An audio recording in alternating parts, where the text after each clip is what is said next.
My camping buddy John here just got a new camping stove that we're gonna open up and see how it works before we take it out this weekend to try it in the woods. So let's see what it looks like.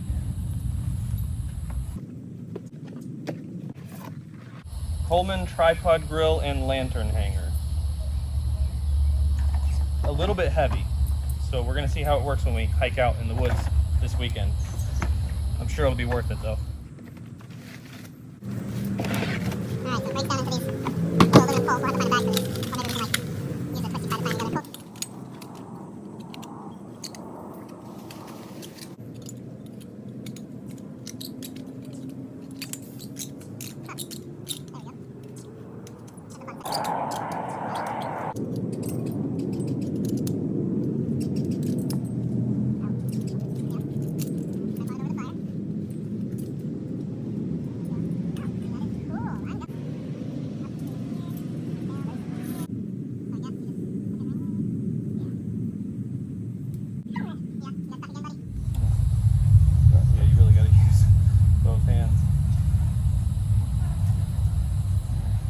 Hey, that actually balances extremely well.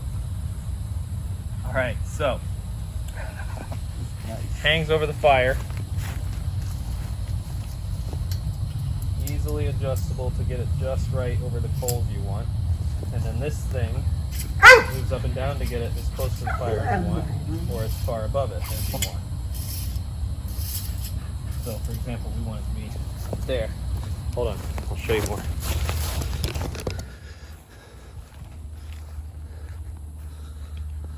The adjustment is this thing, which you just slide up and down the pole to raise and lower it, and it just kind of automatically locks in wherever you want it, so you can get it right up on the coals when you're ready to cook. This is going to be a lot of fun. So we found a great way to carry the camp stove. We connected it with these really cool, I'll show you in a second, these Night Eyes gear ties that are like heavy duty twisty ties. And I threw a shoulder strap on it so that it can be slung over the shoulder. Check it out. So this orange thing is the gear tie that holds it all together, and then the shoulder strap so he can just throw it over his shoulder and carry it out with us on the hike, so it's not too heavy. So hopefully that makes the pain of the size and dimensions of it a little bit better on us. We'll see. We'll find out this weekend. We're very excited to try this out. Can't wait to get out there this weekend. Thanks, John.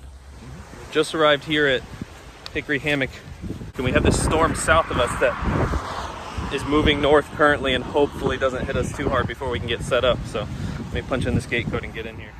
Hickory Hammock Management Area has excellent campsites out here, and it's free, but this is the storm I was talking about. There's a lot of lightning and it seems to be coming this way, so we're trying to beat it in to get some kind of shelter set up and get some wood. Got us another gopher tortoise here. He's a big one, going to hide in his shell already. I'm sure we'll see plenty of these guys out here. After arriving at Hickory Hammock and driving all the way down to the campsite, we decided to be good campers and check in with the campsite hosts, which was a big mistake because apparently they're not allowing overnight use of these parks due to COVID right now. Doesn't make any sense to me, but fortunately our reliable Chandler Slough is available and not completely underwater. We managed to get into the drive-up campsite at least. We were gonna hike out, but there's too much water. And there is no campsite host here, so we're gonna stay overnight here instead.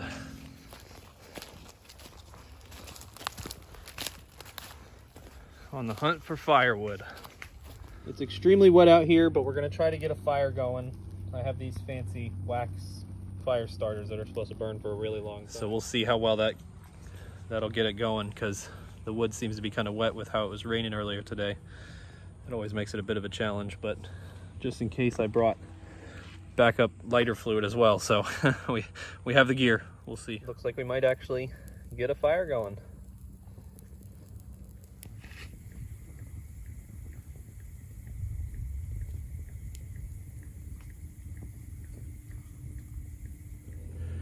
I don't claim to be an expert survivalist, but I do camp quite often, at least twice a month.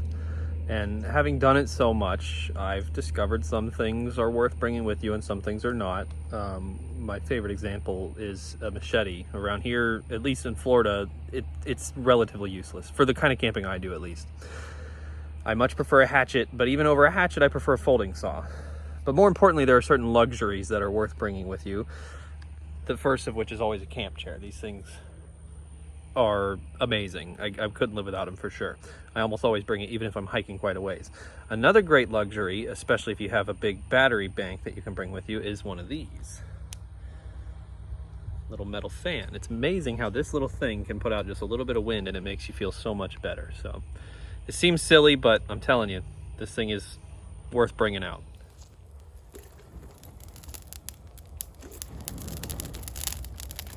Yeah.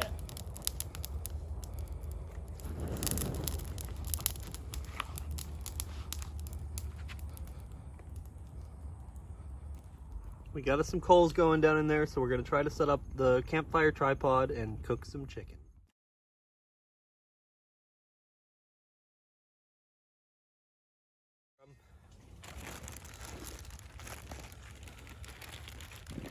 Six delicious chicken tenders.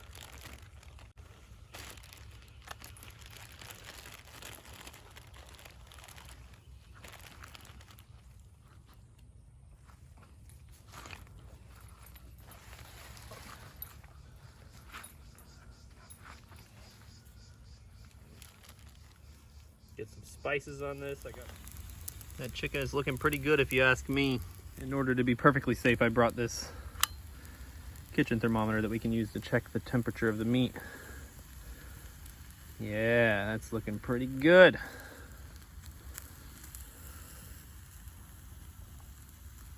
Looks like it's all over 165. I think that's edible. All right, chicken's looking pretty done, so we are going to go ahead and attempt to make some wraps here. Let's see how this goes.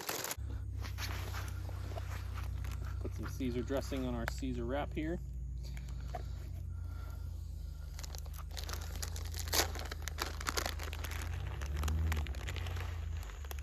Parmesan cheese. A lot of it because, you know, cheese.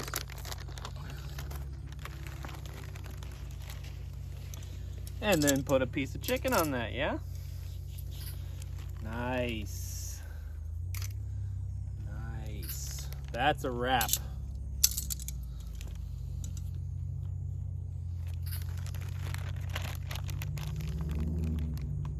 That's more than a wrap, actually. It's not going to fit in the tortilla, but that is going to be tasty. Yeah. So our chicken turned out pretty good on our little tripod stove here, I think. I mean, I guess I'll be the judge of it right now. Here's my chicken Caesar wrap. See how it is.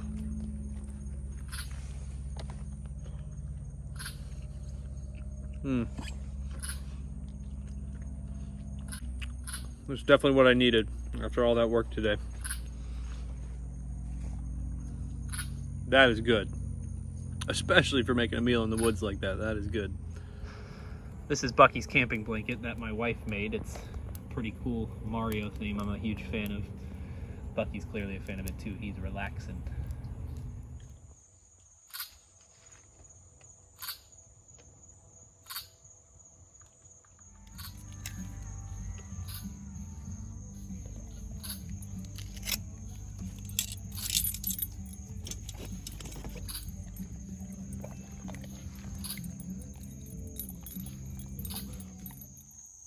Found the guy that's been yelling at us all night right here. This guy. Some kind of,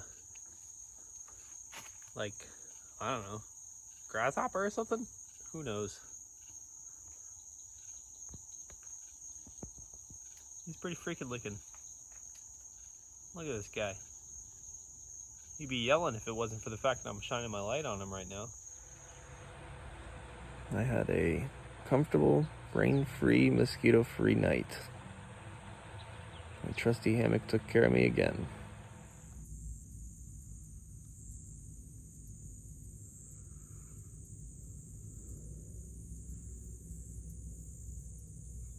Now that I'm up and going, I'm going to try to make some oatmeal this morning with my little propane camp stove, so we'll see how that goes.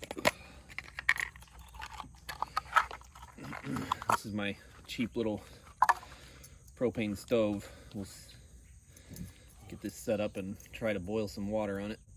It doesn't fit these green propane tanks, so I had to get this adapter that I use on the thermacell off of here, and onto that. Hopefully the mosquitoes won't be too bad. Let's see.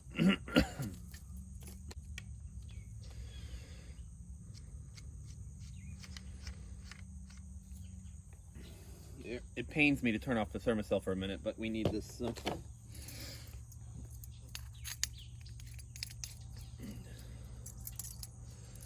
All right, adapter.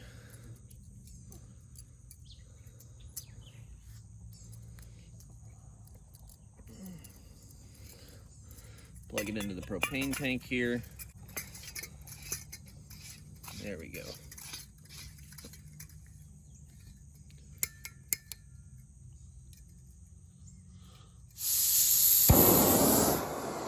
Ah, fire!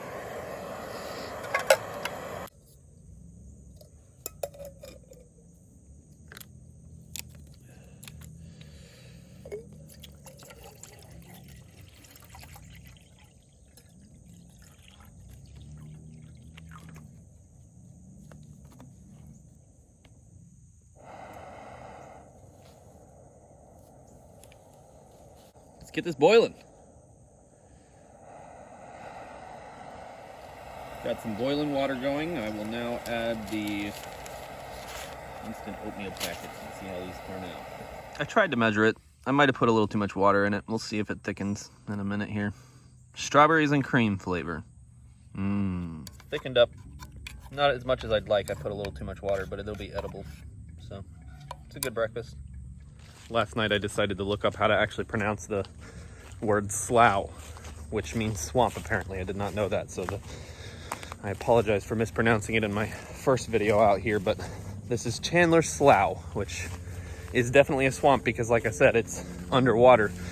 When we tried to get in yesterday evening, we were gonna hike out to a spot that we've tried before that we like a lot, but again, it's underwater, so couldn't get out there.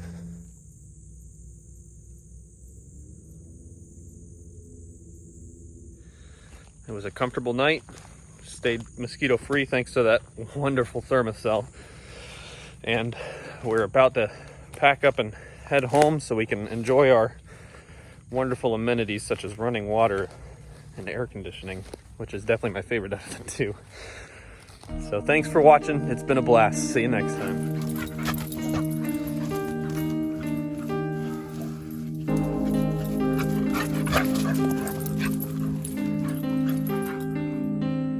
Good boy.